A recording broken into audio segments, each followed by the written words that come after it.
بسم اللہ الرحمن الرحیم. RFI ٹاک کے ساتھ میں ہوں نصرت مرزا. آج ہمارے ساتھ جو مہمان گرامی ہیں ان میں دونوں سفیر ہیں. ان میں ایک سلیم بھون صاحب ہیں اور سید حسن حبیب صاحب ہیں. یہ دونوں جو ہیں وہ انتہائی محترم ہیں ہمارے لیے. اور سلیم صاحب کا تعارف اس لحاظ سے ہے کہ یہ ہمارے نواب شاہ کے قریب ایک علاقے کے رہنے والے ہیں جو کہ ایک بہت چھوٹا سا علاقہ ہے. تو اس لحاظ سے ہم ان سے کافی متاثر ہوئے ہیں اور وہ اس کو ہم خاص طور سے خوش آمدید کہتے ہیں. اور اس کے بعد میں جو ہمارے موضوعات ہیں وہ دو موضوع ہیں جس پر ہم گفتگو کرنا چاہیں گے. کیونکہ ایک تو انڈیا یہ کہہ رہا ہے کہ ہمیں جب آپ دنیا یہ کہہ رہی ہے کہ یہ دنیا میں اس وقت ملٹی پولر ورلڈ بن گئی ہے, ہمہ جاتی قطبی بن گئی ہے, تو اسی طرح سے ایشیا بھی ہمہ جاتی ہے. چائنا یہ کہتا ہے کہ ایشیا یک قطبی ہے, وہی وہاں کا پاور ہے, میجر پاور ہے. وہ کہتے ہیں ہم بھی پاور میں. تو اگر یہ بات ہے تو پھر ہم بھی کہتے ہیں, پاکستان بھی کہتا ہے کہ ہم بھی پاور ہیں, چائنا میں ایران بھی کہہ سکتا ہے. اور ابھی اگر دوسری بات بھی دیکھا جائے, کیونکہ روس کی تو ویسے روس آج کل یہ بات کرنے لگ گیا ہے کہ وہ بھی ایشیائی ہے, اور کیونکہ اس کا زیادہ حصہ ایشیا کے اندر ہے. جاپان ہے, ساؤتھ کوریا ہے. تو یہ سب لوگ کہہ سکتے ہیں. تو ملٹی پولر ایشیا کہنے میں ہمیں کوئی اعتراض نہیں ہے. ان دو موضوعات پہ ایک موضوع یہ ہو گیا. دوسرا موضوع جو ہے وہ چائنا کا یہ جو سسٹم ایک ہے, وہ کہتے ہیں کہ صاحب ہم دنیا کا جو ایک نیا نظام بنانا چاہتے ہیں, جو کہ بہت سے بلاک ہیں, صنعتی بلاک بنانا چاہتے ہیں قسم کے چھوٹے چھوٹے. یعنی وہ ناٹو بنا رہے ہیں فوجی, یہ بنا رہے ہیں معاشی نظام بنا رہے ہیں. ان دونوں باتوں پر ہم گفتگو کریں گے. اور اس کے بعد میں ہم سب سے پہلے سلیم بھون سے صاحب سے شروع کرتے ہیں. 1945 کی جنگ عظیم دوئم کے بعد جب ایٹمی دور کا آغاز ہونے لگا تھا تو اس وقت تک صرف امریکہ میدان میں تھا. اور 1949 میں جب روسیوں نے, سوویت یونین نے جب یہ دھماکے کیے تو ایک کے بجائے دو جو ہے ایٹمی قوتیں پیدا ہوئیں, اور وہاں سے ساری دنیا جو ہے وہ تقسیم ہوئی اور ایک بائی پولر ورلڈ کا آغاز ہوا. اور اس بائی پولر ورلڈ کا جب آغاز ہوا تو اس کا جو عروج ہوا وہ ایک کولڈ وار کی صورت میں ہوا. اور وہ کولڈ وار جو ہے آ کے جب سوویت یونین امپلوڈ ہوئی 1989 میں, اس کے بعد وہ جو ہے بائی پولر ورلڈ کا خاتمہ ہوا اور ایک نئی جوہت جو ہے ملٹی پولر ورلڈ کی سامنے آنا شروع ہوئی. اور اس دوران میں اب جب ہم دیکھتے ہیں تو ملٹی پولر ورلڈ کے لیے بہت سارے کلیمنٹ ہیں. اس میں جو یونیپولر ورلڈ تو رہا ہی نہیں نا بھائی, 18 سال تک رہا نا. وہ بہت تھوڑے عرصے کے لیے, 18 سال کے لیے وہ بہت تھوڑے عرصے کے لیے. اور جب آپ بڑے پس منظر میں اور دنیا کا احاطہ کرنے کی کوشش کرتے ہیں تو 18 سال جو ہے وہ کوئی بڑی حیثیت نہیں رکھتے. ٹھیک بات ہوگی, یہ بات صحیح ہے آپ کی بات. اور اس دوران میں جب یہ ملٹی پولر جیسے EU کا جو ترقی ہوئی اور جو EU کا ایک مزاج سامنے آیا, اور کیونکہ وہ ایک باہمی تعاون کے لیے ایک مشعل راہ ہے باقی دنیا کے لیے. جرمنی نے اور فرانس نے آپس میں اتحاد کر لیا. جی, جرمنی اور فرانس نے صرف اتحاد ہی نہیں کیا بلکہ انہوں نے شروع کیا لیبر یونین سے. اچھا. اور لیبر یونین سے وہ آئے کسٹم یونین پر, اور کسٹم یونین سے وہ آئے جو ہے مانیٹری یونین پر. اور اب 27 ممالک جو ہیں وہ یورو کرنسی استعمال کرتے ہیں, اور اس کی جو ہے ترقی جو ہے وہ بڑھتی جا رہی ہے. لیکن اس پس منظر میں جو بلاکس بنے, جیسے نیٹو بنا ورلڈ وار 2 کے بعد 1949 میں نیٹو بنا, اس کے ساتھ وارسا پیکٹ بنا. لیکن وارسا پیکٹ جو ہے جب سوویت یونین امپلوڈ ہوا اور اس دنیا میں موجود نہیں رہا تو وارسا پیکٹ از خود جو ہے وہ تحلیل ہو گیا. لیکن نیٹو موجود رہا اور نیٹو ابھی بھی ہے. اس کے ساتھ ساتھ جو اکنامک ترقی اور جو معاشی ترقی جن ممالک نے حاصل کی وہ بھی ملٹی پولر ورلڈ کا حصہ بننے کی کوشش کرتے ہیں. جو عسکری میدان میں جنہوں نے ترقی کی, جنہوں نے مزید ایجادات کی, اور بڑی ہتھیاری قوتیں جو ہے وہ حاصل کی، وہ بھی ملٹی پولر ورلڈ میں شمار ہوتے ہیں. اور اب جو ایمرجنگ پاورز ہیں جیسے کہ انڈیا کلیم کرتا ہے، چائنا ہے، تو یہ سارے ملٹی پولر ورلڈ کا حصہ ہیں، لیکن ان کے علیحدہ علیحدہ جو ہے وہ حصے ہیں کہ کوئی اکنامک پروگریس کی بات کریں گے، کوئی ملٹری پارٹ کی بات کریں گے، کوئی اسٹریٹجک جو ہے لیول کی بات کریں گے. تو یہ جو خاص کر 2014 کے بعد سے، جب سے کہ ان کی جیت ہوئی بھارتی جنتا پارٹی کی اور مودی صاحب جو ہے وہ پرائم منسٹر بنے ہندوستان کے، تو انہوں نے ایک بالکل ہی نئی جو ہے وہ انتہا پسندی کو جنم دیا.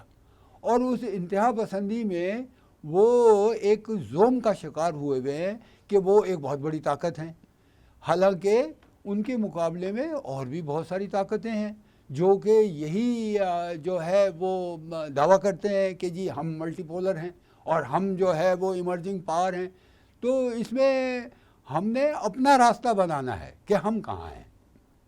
نہیں، اب ہمیں شامل نہیں کرتے ملٹی پولر ایشیا میں. اگر طاقتیں ہیں تو اگر ایٹمی طاقت دیکھا جائے تو یہ تو بات تو وہ انڈیا بھی تسلیم کرتا ہے کہ 3 ملک ایسے ہیں کہ جن کی سرحدیں جڑی ہوئی ہیں، وہ ایٹمی طاقت ہیں، لیکن ہمیں ملٹی پولر ایشیا میں شامل نہیں کرتے. وہ اس میں دیکھیں، جب اگر میں اپنے آپ کو کہوں آئینے کے سامنے کھڑا ہو کہ میں بہت خوبصورت ہوں، تو کوئی اور بھی تو مانے نا. اور اس کے ہمیں تو دوسرے تو مان رہے ہیں، لیکن چائنا نہیں، صرف انڈیا نہیں مان رہا.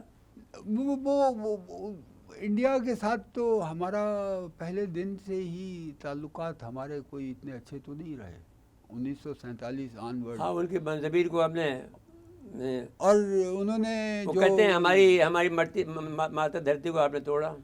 یہ تو ان کے خیالات، یہ تو ان کے خیالات ہیں. لیکن جیسے سلیم صاحب کہہ رہے تھے ہاں بولیے آپ. کہ ملٹی پولر میں ضروری نہیں کہ ہم میجر کریں صرف ایک ہی چیز کے بڑا کون ہے. دیکھیے رول انہوں نے چار بتائے باتیں اپنے جو نکات بیان کیے. نہیں، وہ کہ معاشی طور پہ ہم ترقی یافتہ ہیں، ملٹری طور پہ ترقی یافتہ ہیں، آبادی کے لحاظ سے ہم ترقی یافتہ ہیں، اور وہ سب صحیح ہے. آبادی پاپولیشن ڈینسٹی میں ہم بھی کم نہیں ہیں. ہمارا صرف پرابلم یہ، اور ملٹری میں ہم ان کو میچ تو نہیں کرتے، لیکن پروپورشنیٹلی ہم کافی آگے ہیں. یہ نہیں کہ ہمارے پاس، اور ہم مسلسل ٹیکنالوجیکل ہم کوشش میں لگے رہتے ہیں اور ہم ڈیٹرنس بلڈ کر رہے ہیں. تو یہ نہیں کہ ہم کوئی بہت پیچھے. ہمارا پرابلم اس وقت اکنامک ہے، اور جیسے ہی ہم اس اکنامک پرابلم سے نکلیں گے تو ہم we will be a force to reckon. میں چاہتا ہوں کہ واقعی ہمارا پرابلم اکنامک ہے. ابھی تک تو ہم ٹائی پہنتے ہیں، ابھی تک تو ہمارے کپڑوں کے اندر کوئی سادگی نہیں آئی ہے، ابھی بھی ہمارے چہرے پر رونق موجود ہے. وہ ایک الگ چیز ہے. لیکن ہمارا پرابلم، آپ کی بات کسی حد تک بالکل ایگریبل ہے، کہ ہمارا مینجمنٹ کا پرابلم ہے. ہمارے پاس ریسورسز بھی ہیں، ہمارے پاس چیزیں بھی ہیں، آبادی بھی ہے، ہر چیز ہے. یہ نہیں کہ ہم کوئی بالکل ہی پیچھے ہیں، لیکن ہمارا ہے مینجمنٹ کا پرابلم. جیسے آپ نے بہت دفعہ بات کی ہے کہ جیسے ہمارا پاور سیکٹر ہے، انتہائی کروشل مس مینجمنٹ کا شکار ہے. تو پاکستان کو اگر اپنے آپ کو منوانا ہے ریجن میں، چاہے آپ چلیں سپر پاور نہیں ہو تو ریجنل پاور میں اسٹرکچر میں فٹ ہونے کے لیے ہمیں اپنی اکانومی کی طرف جانا پڑے. اور یہ آج سے نہیں ہے. جب 65 کی جنگ ہوئی تھی تو حسنین ہیکل جو ایجپٹ کے بڑے مشہور رائٹر تھے، انہوں نے لکھا تھا کہ موجودہ دور میں اکانومیز لڑتی ہیں. ہم تو سیلیبریٹ کر رہے تھے نا جنگ جیتنا، تو اس نے یہ نہیں لکھا کہ پاکستان کون جیتا انڈیا پاکستان میں. اس نے کہا کہ موجودہ دور میں اکانومیز لڑتی ہیں. اور پھر دیکھیں ہمارے ساتھ کہ ابھی اس وقت پہ ہمارا ہر چیز جو ہے وہ تابع ہو گئی ہے IMF کے، تابع ہو گئی ہے ہمارے سرکولر ڈیٹ کے، تابع ہو گئی ہے ہماری لیک آف اسپیس کی. تو آپ نے جواب دے دینا کہ ہمارے مس مینجمنٹ ہے، اگر ہم چاہیں تو بالکل سب سے نکل سکتے ہیں. پھر جو اگر ہم واپس آئیں، صرف انڈیا اور چائنا نہیں ہے اس ریجن میں، اور بڑے بڑے پلیئرس ہیں. جاپان کو دیکھ لیجئے، ہیوج اکانومی ہے. کوریا کو دیکھ لیجئے، ساؤتھ کوریا کو huge economy, and they are now going nuclear any time they will start. میں تو they are already nuclear. Korea Times سب سے زیادہ پڑھتا ہوں، جنگ اخبار سے زیادہ میں کوریا ٹائمز پڑھتا ہوں، ریگولر ہوں ایوری ڈے. وہ جس اسپیڈ سے جا رہے ہیں نیوکلیئر کی طرف، کوئی پتہ نہیں چند سالوں میں نیوکلیئر ہو جائیں. ان کے اپنا جہاز بہت اچھا ہے, ان کے میزائلز بہت اچھے ہیں. They are a power to reckon. یہی نہیں ہے, آسٹریلیا ہے, نیوزی لینڈ ہے, جو امریکہ کانٹیننٹ دوسرا ہو گیا نا, ایشیا کی بات کر رہے ہیں. وہ ایشیا میں ہی اپنے آپ کو گنتے ہیں نا. نہیں ابھی تو آسٹریلیا کہتے ہیں ہمارا چھوٹا سا جزیرہ اینی وے کانٹیننٹ. ہمارے یہ ہمارا ریجن ہے نا, اس میں اور بھی بہت سارے ملک ہیں. ایران جیسے آپ کہہ رہے ہیں, رشیا اتنی بڑی طاقت ہے. نہیں, آپ نے شمالی کوریا, جنوبی کوریا کی اچھی مثال دی ہے. ہاں, اور نارتھ کوریا بھی. چائنا سے زیادہ سب میرینز ہیں نارتھ کوریا کے پاس. چائنا کے پاس 64-65 بہت زیادہ ہے اس کی, اور ان کی نیوشنس ویلیو ہے. تو دیکھیے نا, پاور موجود ہے. یہ جو اسٹریٹجک اسٹرکچر ہے اس میں انڈیا, میرا مطلب یہ ہے کہ انڈیا کا جو پھر جو دعویٰ ہے وہ درست نہیں ہے. سول پاور آپ کو میاں مٹھو بننا چاہتے ہیں, جو میاں مٹھو ہم بننے نہیں دیں گے. ضرورت سے زیادہ امپورٹنس دے رہے ہیں, جو ٹھیک نہیں ہے. ٹھیک ہو گیا. اچھا جی, اب جو بات میں نے آپ سے کی ہے, ایک تو میں آپ سے سمجھنا چاہتا ہوں کہ یہ جو چائنا کے اندر جو ایک سسٹم بنا رہے ہیں, سلیم صاحب کے پاس بعد میں جاتا ہوں آپ ہی سے, کیونکہ آپ چائنا میں رہے ہیں. مجھے معلوم ہے سلیم صاحب رہے نہیں رہے چائنا میں. نہیں, میں چائنا نہیں رہا. تو پھر ان سے بات شروع کرتے ہیں. دیکھیے, جو یہ وائس پریزیڈنٹ صاحب نے تقریر کی ہے, اس کا جو میں جو 12, 13, 14 سپٹمبر کو ہوئی ہے, 100 ممالک نے حصہ لیا. پاکستان کے چیئرمین جوائنٹ اسٹاف کمیٹی جو ہے جنرل شمشاد مرزا صاحب اس میں شریک ہوئے تھے, اور انہوں نے تقریر بھی کی, جو بہت اچھی تقریر کی. وہ اس کا ہمارے پاس متن موجود نہیں ہے, لیکن ان کا متن موجود ہے جو کہ وائس پریزیڈنٹ نے کی نوٹ اسپیچ کیا, vice minister of foreign affair of the republic of China. وہ ایٹ دی 11 میں بیجنگ چانگ شان میں تقریر کیا. ان کا ایکس بھی شان پڑتا ہے اور شین بھی شان پڑتا ہے جی. تو اب ہمیں وہ نہیں آتا, آپ کو وہاں رہے ہیں تو آپ کو پتہ ہوگا کہ کس طرح سے ادائیگی ہوتی ہے, اور آپ سے سیکھنا بھی پڑے گا. تو فرمائیے, یہ جو انہوں نے کہا کنسیپٹ دیا ہے کہ ایک انہوں نے لفظ استعمال کیا ہے کہ لوگوں کا ایک چیس بورڈ ہے, جو چیس کا گیم ہے, اس میں ایک آدمی کی جیت ہوتی ہے, ایک آدمی کی ہار ہوتی ہے. وہ بادشاہ کو مارنا ہوتا ہے تو بس پھر وہ جیت جاتا ہے. تو اس کے مقابلے میں انہوں نے ایک نیا کھیل کا نام لیا ہے, جو ابھی میں نے جس کا نام ادا کیا تو مجھے درست کیا آپ نے. کیا نام بتایا اس کا؟ وینچی. وینچی کوئی کھیل ہے جس کو اب چیس بورڈ کے سائز بھی بڑا ہے, اور وہ اس کے اندر 10-12 بلاک ہوتے ہیں, اور وہ اس میں ایک جگہ لڑائی نہیں ہو رہی ہوتی ہے, بلکہ 10-12 جگہ لڑائی ہو رہی ہوتی ہے. تو اسی بیس پر انہوں نے بہت سے علاقوں میں, جو کہ افریقہ ہے, ایشیا ہے, یا گلوبل ساؤتھ جو ہے, اس میں بہت سے اس نے بلاک بنا دیے ہیں, اکنامک زون بنا دیے ہیں, اکنامک بلاک بنا دیے ہیں. اور ساتھ ساتھ میں ان کا دفاعی, ان بلاک کی معیشت کے لیے ضروری ہے کہ ان کا دفاعی نظام بھی ہو. ان کا دفاعی نظام بھی بنا دیا ہے, اور کہا کہ ہم لوگ ایسی ایک دنیا بنانا چاہتے ہیں جو کہ سارے کے مشترکہ طور پر ڈیولپ کرے. اب آپ اس پہ گفتگو فرمائیے. دیکھیے, جیسے چائنا کے بارے میں ہم کہتے ہیں, چینی بالکل ڈفرینٹ قوم ہے, اور ان کے جو اگر آپ غور کریں تو ہسٹوریکلی جو بھی ترقی ہوئی ہے دنیا میں, چینیوں کا کلیم ہے وہ ان کی ایجاد ہے. جیسے ایگریکلچر ان کی ایجاد ہے, جیسے گن پاؤڈر ان کی ایجاد ہے, جیسے سلک, کاغذ, پہیا, وہ تو ویل کو بھی کلیم کرتے ہیں. ہم نے وہ تھے جنہوں نے گھوڑے اور کیا اونٹ کو پہلے سدایا اور سلک روٹ پہ ٹریڈ آپریٹ کی. تو اس میں تو کوئی کلام نہیں کہ چین ایک بہت پاورفل. یہ ہم کہہ سکتے ہیں کہ ہمارے 14 سال پہلے کی بات سے پہلے کی باتیں کر رہے ہیں آپ. ہاں, تو جو چینیوں کا, بلکہ ایک بہت انٹرسٹنگ بات ہے کہ 1434 میں چینیوں نے 3 جہاز بھر کے ایڈمرل چانگخا کی قیادت میں اٹلی بھیجے تھے. آپ دنیا کی جو چیز سوچ سکتے ہیں وہ جہاز پہ تھی.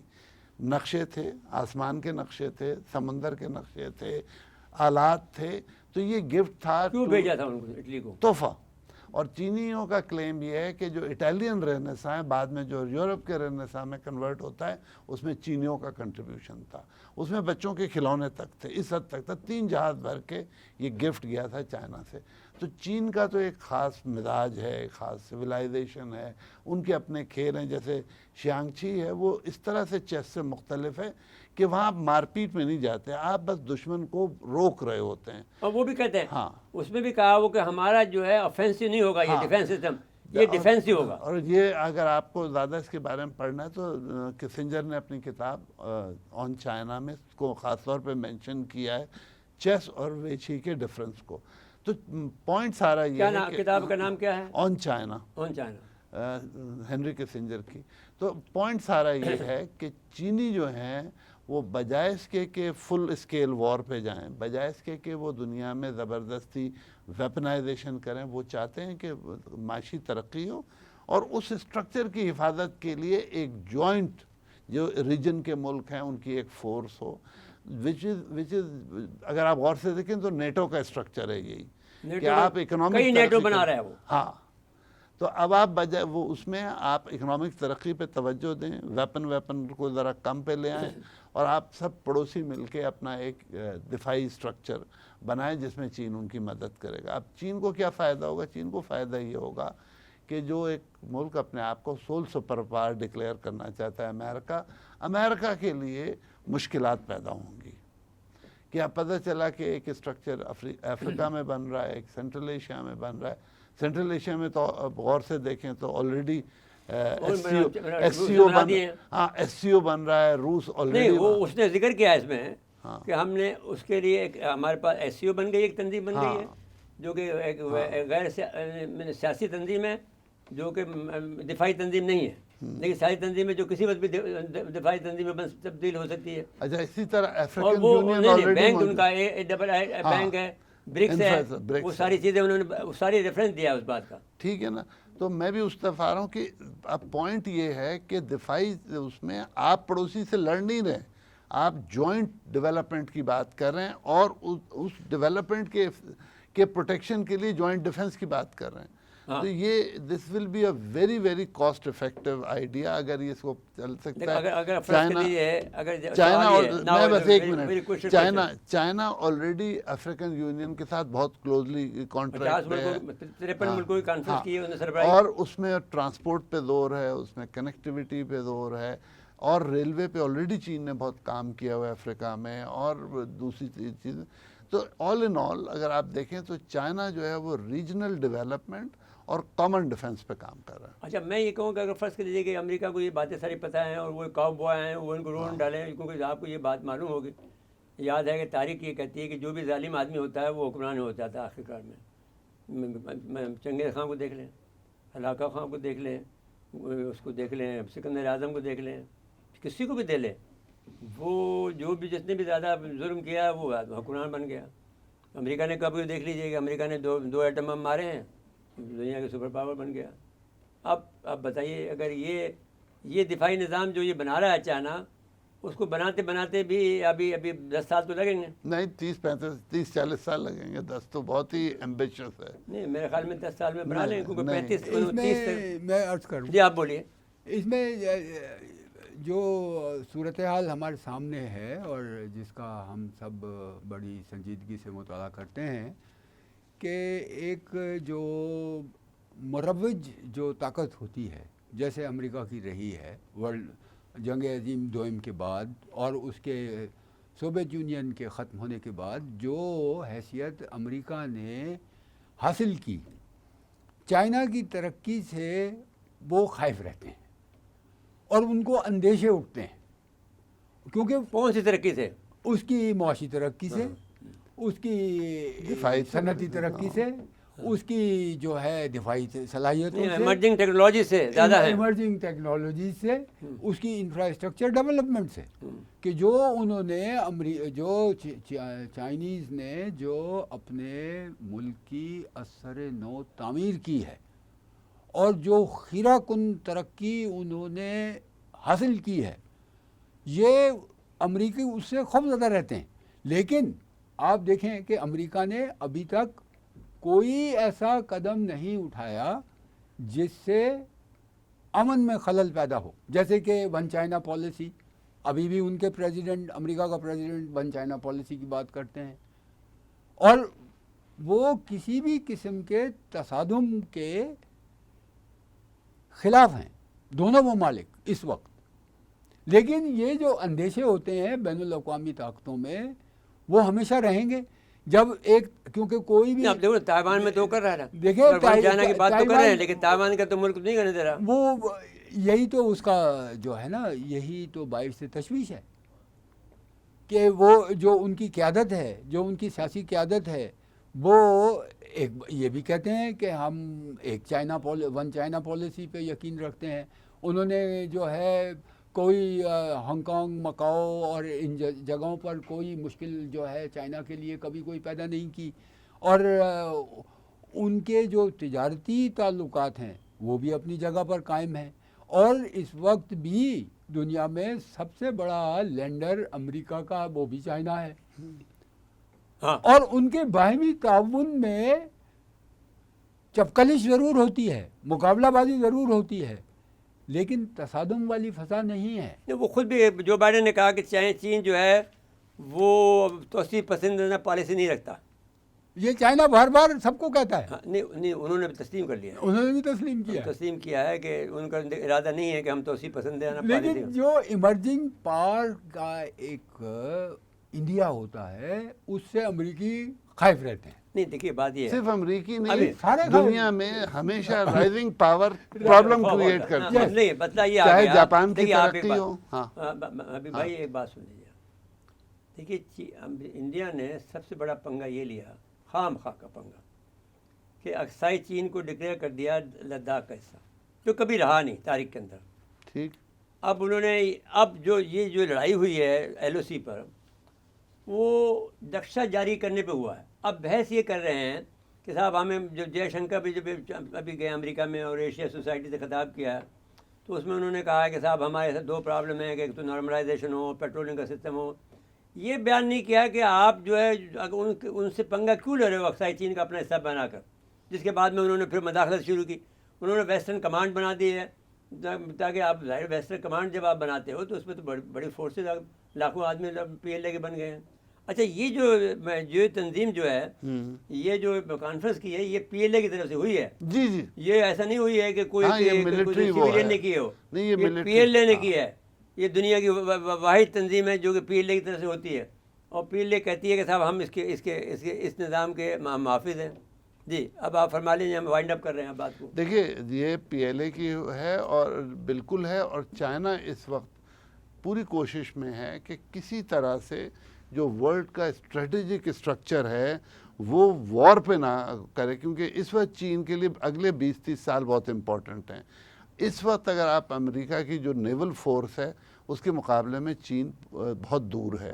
ابھی چین کا سنا ہے کہ نیوکلیر پاور ڈوب گئی ہے. ہاں مئی میں وہ ڈوب گئی تھی، لیکن وہ ریکور کر لیا انہوں نے. اب اس کو کب وہ دوبارہ ٹھیک کر کے لائیں گے وہ تو سیٹلائٹ پکچر سے کنفرم ہو گیا. لیکن اب پرابلم سب سے بڑا یہ ہے کہ چین کو کم از کم 30 سال اور چاہیے کہ وہ نیوی میں امریکہ کے قریب آئے. امریکہ کی جو نیول پاور ہے 740 اس کے پاس بحری اڈے ہیں دنیا میں. بحری اڈے چھوڑ دیں، وہ جو 7 فلوٹنگ فائٹنگ جو aircraft carrier water navy والا اصل چائنا کے پاس 3 ہیں اس وقت جو چل رہے ہیں، جس میں سے پہلا جو ہے وہ تو بالکل ہی بیسک ہے جو لیاوننگ ہے، اور باقی جو شانتونگ اور فوچین ہے وہ تھوڑے بہتر ہے. اب جو چوتھا بن رہا ہے وہ ہائیلی ماڈرن ہے. وہ کہتے ہیں بہت بڑا ہے، سب سے دنیا کا سب سے بڑا ہے. بڑے کی بات نہیں، American aircraft carrier size کے علاوہ 50 جہاز ایک اس کے ساتھ ہیں جہاز کے، تو وہ ایک پوری فائٹنگ فورس ہے. اس میں بلو واٹر نیوی کی جو ڈیفینیشن ہے کہ ایک انڈیپینڈنٹ فورس 6 ماہ تک، انڈیپینڈنٹ فائٹنگ فورس 6 ماہ تک کھلے سمندر میں موجود رہے اور لڑ سکے. تو اس جو ہے، اور ان کی ایک نیوی ایسی موجود ہے اپنے زمین میں ایک بار ہر وقت رہتی ہے سیکنڈ اسٹرائک کیپیبلٹی کے لیے. وہ پولرس جو سب مرینز ہیں جو 6 مہینے بغیر اوپر آئے سروائیو کرتے ہیں. نیوکلیر جی، اور وہ اس کا عملہ چینج ہوتا رہتا ہے، ہر 3 مہینے بعد میں عملہ چینج ہو جائے گا. نہیں پھر تو وہ سرفیس کرے گی. نہیں دیکھیے وہ جو عملہ جاتا ہے اس سال کے لیے جاتا ہے، اور وہ انیشیلی جا کے سمندر کے بالکل بیس میں ہو جاتے ہیں. اس کے بعد وہ اپنے موومنٹ شروع کرتے ہیں تاکہ ان کی مانیٹرنگ مشکل ہو. تو وہ میرے خیال میں 6 مہینے تو بہت ارلی ہے، وہ سال سے پہلے.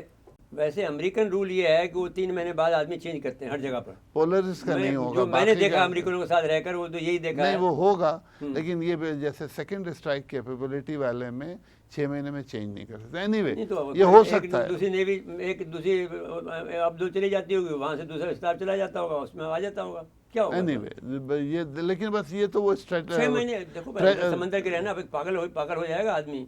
3 مہینے بھی بہت زیادہ ہیں, بہت سمندر کے رہنے میں. روسی تو روٹیٹ نہیں کرتے, ان کے تو لوگ پاگل نہیں ہوئے کبھی.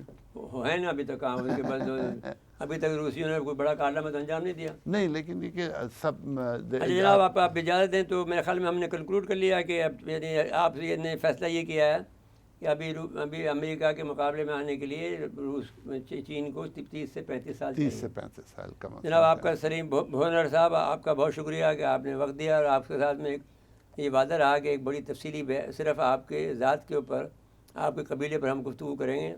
آپ کے علاقے کا بھی شاید ہم دورہ کر لیں, یا ہمارا آدمی بھیج کر وہاں کے فوٹو ووٹو لے کے آ جائیں, ہمارا کوئی اسٹاف ممبر جا کر وہاں پر کرائے گا, اور آپ کی اجازت سے. اور سید حسن نبی صاحب آپ کا شکریہ کہ آپ نے وقت عنایت فرمایا آج کے دن میں. ناظرین کرام اس کے بعد میں اجازت لیتے ہیں. اللہ حافظ.